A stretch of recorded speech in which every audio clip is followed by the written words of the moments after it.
Which is better for you, the BLU Vivo XL5 or the BLU Vivo X5? Well, in this video, we're going to find out.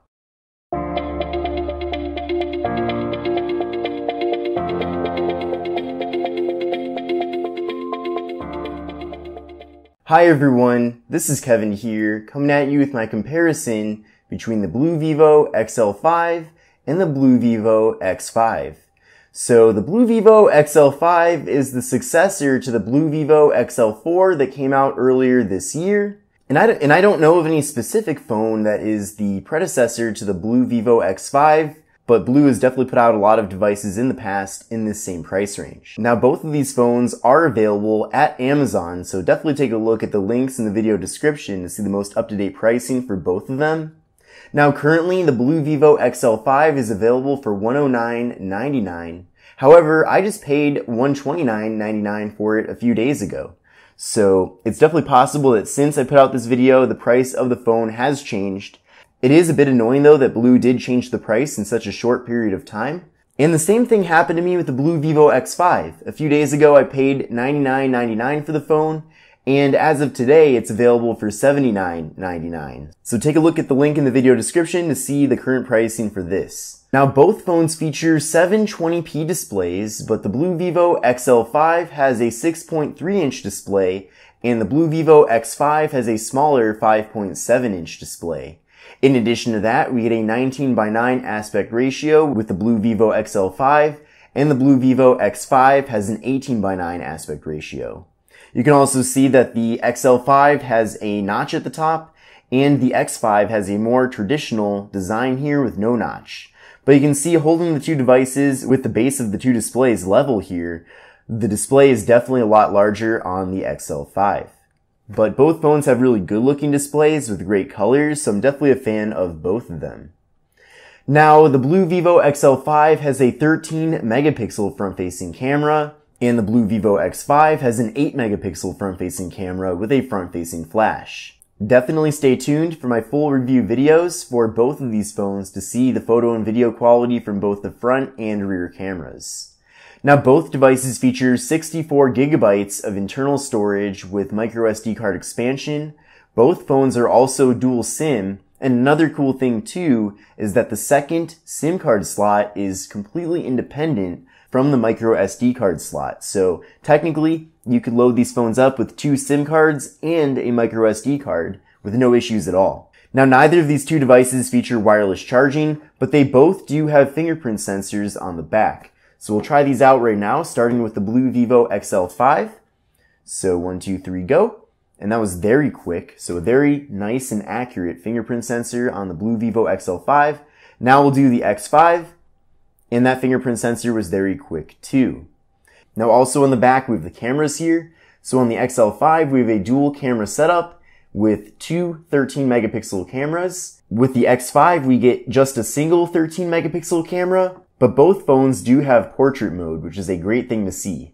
Both devices also feature 3 gigabytes of RAM, and they both run the same processor, which is the Unisoc SC9863A processor. So you're going to get pretty similar performance with these two phones.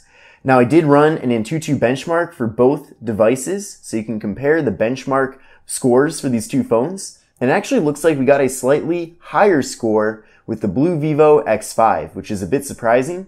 But you can see with the XL5, we got a score of 74396 and a CPU score of 33630.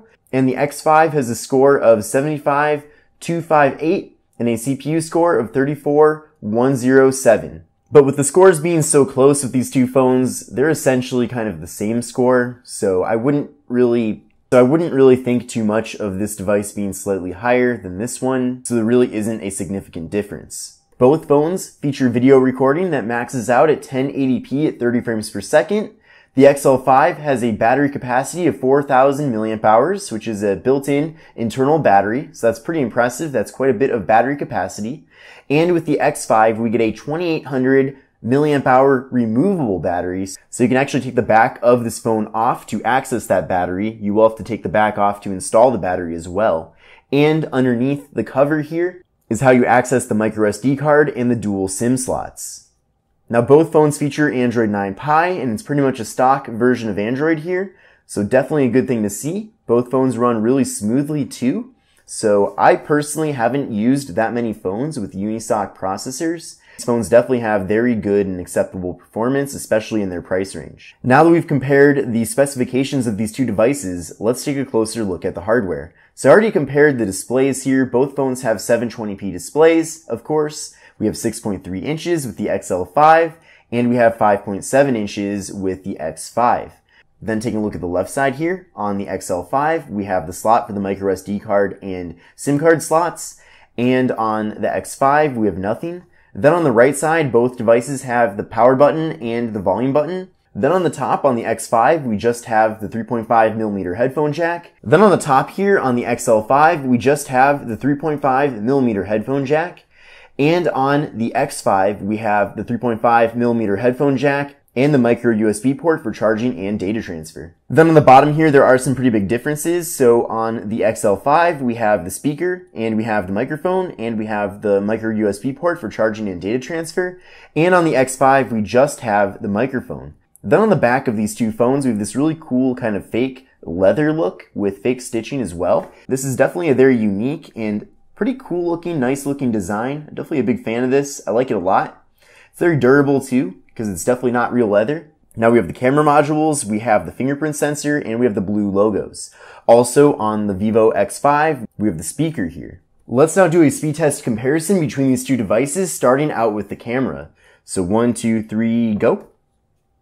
Looks like the Vivo XL5 is a little bit quicker at pulling up the camera. Let's now go to Google Chrome. 1, 2, 3, go. And it looks like it was about equal on both phones. Let's now go to Yahoo. So 1, 2, 3, go. Looks like the XL5 is a little bit quicker at pulling up Yahoo. Let's go to Engadget.com. 1, 2, 3, go. Looks like it was about equal on both phones. We'll let this load up for a second, and then I'll try some scrolling. So we'll try scrolling on the XL5. Looks like it is a little choppy, but it is, yeah, it's pretty choppy actually. But it is a very budget phone, so this is kind of what I'd expect. Now, it's not too bad, it's definitely usable, but it is a little bit on the choppier side. Now we'll try out the X5. Same thing, I would say it's about the same performance on the X5, definitely a little choppy, but usable at the same time, and I just refreshed by accident, just kind of giving you an idea of real world experiences that you'll get with the phone. So yeah, both are pretty slow when it comes to browsing the web, not extremely smooth or anything, but they get the job done. So I guess that's not too bad. Let's go to this article. Oh, no, I just refreshed it again. Darn it.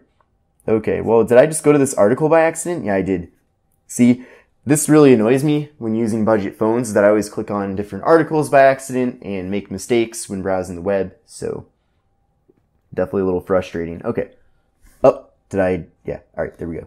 Nope. I just went to the article. I just tapped on the article. Darn it. Okay. Let me go back again. All right. Here we go. 1, 2, 3, go.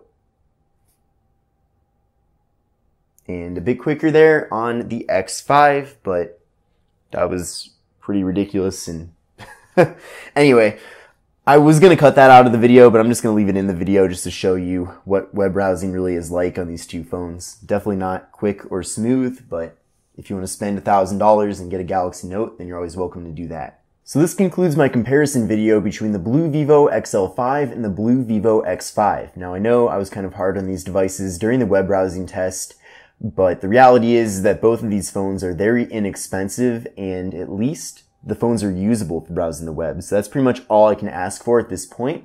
So I am pretty happy with both devices. I still do need to do my full reviews for both, so definitely stay tuned for that. Those videos will include photo and video samples as well, so that'll be pretty awesome. But both phones are very competitively priced. I am very happy with the display quality. They're both really good for pretty much most tasks, at least at a basic level. And like I said, if you really want to spend 4 times the amount of money and buy a Galaxy Note, then I'm sure you'll have a better experience. But if you want to kind of go the more economical route, then these phones will definitely suit your needs. But let me know which phone you think is more worth it and which one you would buy if you were to buy one today. And if you already own one of these two devices, let me know about that as well in the comment section below. But this is Kevin here. Thanks for watching, and I will see you in the next video.